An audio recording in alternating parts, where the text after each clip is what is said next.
Top quality और consistent performance के लिए सिर्फ सिल्वर पंप। टॉप क्वालिटी और कंसिस्टेंट परफॉर्मेंस के लिए सिर्फ सिल्वर पंप, नाम याद रखना। बघा, आमच्या मिरकरवाड्याच्या टप्पा 2चा विकासच्या दृष्टिकोनातून आजचा दिवस महत्त्वाचा आहे।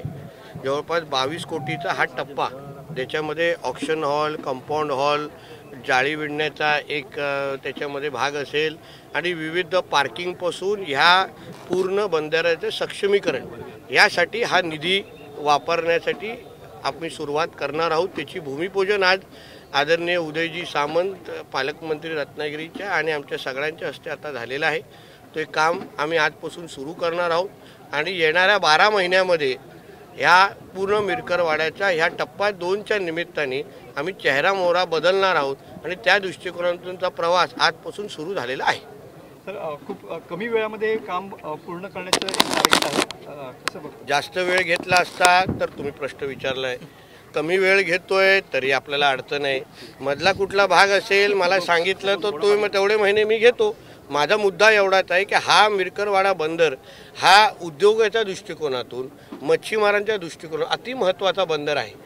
इथे जेव्हा हा बंदर 100% आपल्या कॅपॅसिटीमध्ये काम करायला सुरुवात करेल तो मोठ्या प्रमाणामध्ये अर्थकारणामध्ये त्याचा आपल्याला बदल दिसतील, आर्थिक समृद्धी ह्या आजूबाजूच्या भागामध्ये येईल, मोठ्या प्रमाणामध्ये रोजगार निर्माण होईल।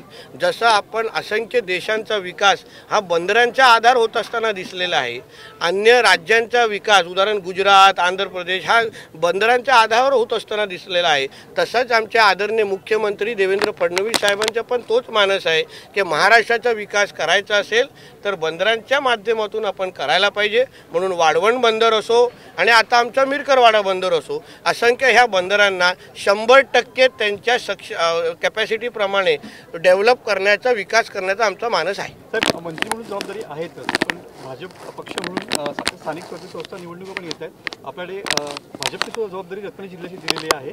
अशा परिस्थितीमध्ये नेमकी रणनीती काय असेल? सर, ह्याला फक्त जोडून घेतो, म्हणजे शिवसेनेनं असं म्हटलंय की आपण एकत्रितरित्या रत्नागिरी जिल्ह्यामध्ये पण निवडणुका लढवणार आहोत। भाजपची नेमकी भूमिका काय असणार? बघा, एक समजून घ्या, आमच्या भारतीय जनता पक्षाच्या कार्यकर्त्यांच्या भावना ह्या दृष्टिकोनातून महत्त्वाच्या। शेवटी आमचा कार्यकर्त्यांचा पक्ष आहे, कार्यकर्त्यांना प्राधान्य देणारा पक्ष आहे आणि आम्ही ज्या अर्थी आमच्या कार्यकर्त्यांना आम्ही त्यांना बूथ सक्षम करायला सांगतोय, विविध कार्यक्रम घ्यायला सांगतोय, मग ते उलटं असंही आम्हाला विचारायला लागलेले आहेत की तुम्ही आम्हाला पक्ष मजबूत करायला लावता, पण आम्हाला नेमकं भारतीय जनता पक्षाची ह्या रत्नागिरीमध्ये ताकद काय हे आम्हाला तुम्हाला सांगण्याची तुम्ही संधी देत नाही।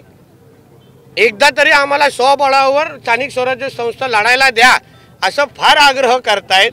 एवढा आग्रह करतायत ते मला सांगितलं अगर तुम्ही वरिष्ठांना समजवलं नाही तर तुम्हाला रत्नागिरीमध्ये आम्ही बंदी करून टाकू।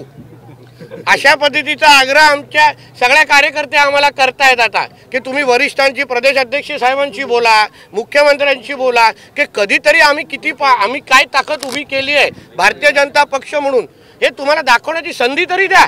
असे सगळ्या आमच्या कार्यकर्त्यांचा प्रचंड दबाव आमच्यावर आहे आणि म्हणून त्यानुसार ही भावना मी वरिष्ठांपर्यंत पोहोचवणार आहे की कार्यकर्त्यांची इच्छा आहे की आपण स्थानिक स्वराज्य संस्था एकदा तरी आपण स्वबळावर लढलं पाहिजे।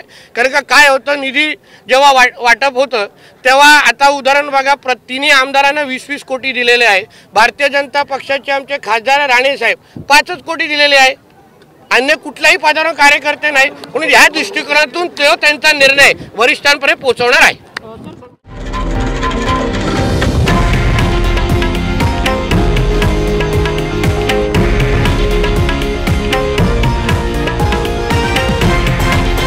हे आहे देशातील नंबर 1 न्यूज नेटवर्क आणि आपण पाहत आहात TV9 मराठी, एकमेव।